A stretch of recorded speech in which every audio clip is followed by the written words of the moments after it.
经过圣诞节和周末美股连续休市之后，盘面的流动性持续减弱，价格围绕在87500的附近持续窄幅震荡整理。今天凌晨向上小幅的拉升，试探88000这个高点之后，走出快速的回落，但是当前再度走出拉升上探的势头，即将迎来新的一月跟新的一年，市场会有大的波动，多头会发力吗？今天的视频我们一起来看一下。大家早上好，在视频内容开始之前，先跟大家自我介绍一下，我是仲达，我的频道专注于价格行为和逻辑推演，而更深一层的实时策略、数据异动和消息面的解读，我都会第一时间更新在电幕公开频道当中。这是一个完全免费的公开策略频道，不定期会发布免费公开策略。如果你追求的是严谨的分析，而非情绪方面的煽动，那么欢迎大家从视频主页上方来点击订阅。我们继续来看一下目前这个走势，在周末的2天流动性较差，但是底部的低点在87000这个附近还是形成较强势的支撑，所以在周末的2天，我是持续提醒大家，短期可以看反弹的延续，但是到达上方高位，在临近88000、89000这个区间，我认为还是以逢高做空为主。当前的价格我们看到已经是来到88000这个区间，近2天这个反弹还是在进行一个持续。那么现在周线级别收线了，我们首先来关注一下目前的周线级别。周线级别还是如我们的预期一般，没有对90500、90600去进行一个上破，反而是90500这个区间形成了现在的压力位。从目前为止来到底部这段的结构之后，由前期的高位在94000这个区间的压力位下移到当前这个位置，我们看到是在90600这个区间。在之前的视频当中有跟大家提到，如果周线级别收线还是没有能够对90600去进行上破企稳在上方高位，那么短期的走势多头可能还是会持续的颓势，持续往底部接回落。因为我们看到在90500这个区间近期是形成非常强势的一个阻力。从整个这个趋势来看，目前的这段反弹依然是在超跌过后，在这个区间是进行了一段较弱势的反弹。其实到目前为止依然是在进行一个方向性的选择，并没有向底部接大幅度回落，也没有向上去进行一个强势的破位，依然是在这个区间去进行一个弱势的盘整。当然造成如此的原因也是由于近期的圣诞节和美股休市再加上周末的原因。那么后续的走势大概会怎么样？首先我们关注到周线级别依然是在90500形成较强势的阻力，所以短期内我们依然是要把9万上方这个关口视作为较强的一个阻力位。从日线级别来看，现在是依然没有对下行曲线去完成个破位，近期在这个区间显得是非常的磨蹭，我们看到多次去进行个测试，但是当前又好像是要再次去进行一个尝试去进行个破位。但是我们来观察近期的这段调整，其实在底部并没有释放的量能特别是在26号的当天，虽然说有量能的一个加持，但是来到上方之后也仅仅只是插针之后立马的收回。特别是昨天我们看到来到底部这个区间之后，依然是没有释放出较强的量能，所以我认为多头后续要进行一个强势的趋势反转，或者说要对趋势线去进行一个强势的破位，不仅仅只是对现在这个区间，如果做一个横向的调整，在一个缩量的情况下对趋势线去进行一个破位，并且说还是在底部这个区间去进行一个震荡，那么短期可能还是会走下行。对于整个的一个走势，多头我认为要看强势的一面，要进行一个强势的趋势反转，最起码要对上方的高位在90500、90600的上方去进行一个强势的破位，破位之后并且说企稳在上方高位，对底部的这段震荡结构去进行一个强势的破位，站在上方，那我认为这才是多头显示出强势的一面。若是还是在这个区间进行一个缩量式的调整，后续若是再度到达高位，那么可能也是下一个布局高空的机会而且我们来关注一下目前那个日线级别布林带的走势，近期依然是受到日线级别布林带中轨的压制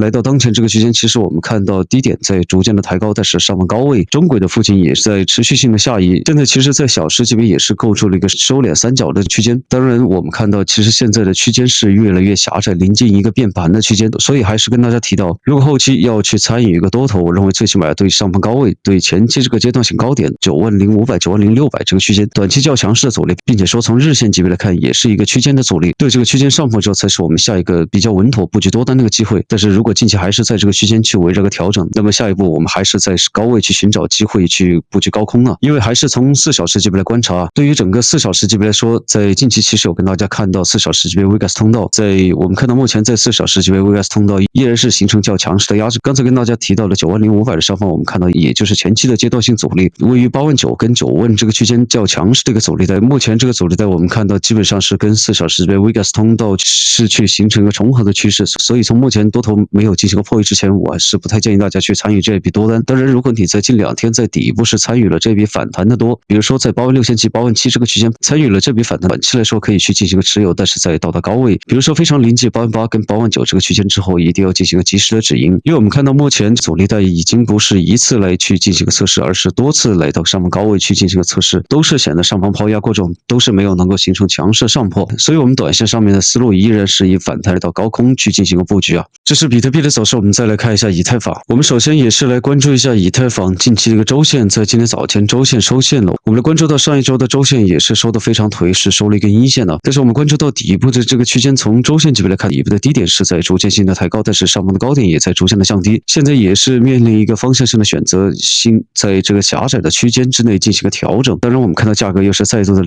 接近3000的整数关口，在2970这个位置。对于近期的走势来说，其实在稍早的视频当中有跟大家提到，我们看到周线级别大概是在中轴的位置，目前在2900，目前就是在接近3000的整数关口这个区间。如果在近期还是没有选择方向，那么依然是会在3000这个整数关口这个区间去进行一个来回性的调整。因为我们来看到近期这段的调整，从前期11月份开始，我们看到都是始终是围绕在3000的整数关口这个区间，即使上来了，后续也会再度去测试3000的整数关口这个区间。包括说我们看到在12月中旬的时候，即使说再来到上面高位，或者说去到底部，最终价格都会再次的临近接近3000的整数关口区间。所以当前的价格好像是又要再度的去开启一个拉升。那么现在能继续做多，我们来到小时级别看一下。我们去到小时级别之前，先关注一下日线级别。我们看到现在也是对于布林带中轨去完成下破之后，持续围绕在中轨跟下轨的附近进行调整。我们看到现在中轨这个区间形成支撑，短期来说的话，没有对中轨去完成上破，是不太建议大家持续的去进行做多。那么来到上面高位，依然是我们去进行个高空的机会啊。我们来回归到现在的小时级别，从小时级别价格走势来看，上方我们看到在2960这个区间依然是形成较强势的阻力带。目前来说，小时级别有多次去进行测试，都是接大幅的回落。而且从目前来看，我们关注一下目前那个量能，其实相比于前期并没有进行一个较强势的放量，而是在度过周末之后，现在迎来一段小幅度的拉升。但是从短线来看，多头的量能依然是比较颓势，所以我不太建议大家去进行个做多。而且我们从前期的这段，比如说我们看到在26号的这段多头是进行了较强势的放量，最终是来到上面高位测试了一下2900接近3000的整数关口之后，又是再度的跌回来。所以目前这个区间没有去进行破位之下，依然是可以去进行个高空的动作。那么底部的话，我们持续关注在下方这个区间2900的整数关口这个位置，因为近期其实我们看到还是围绕在这个区间去进行一个箱体的震荡啊，多次的去完成了多空清算，不排除又会再次对前期高点去进行上破之后立马收回，再次对上方去进行个清算啊。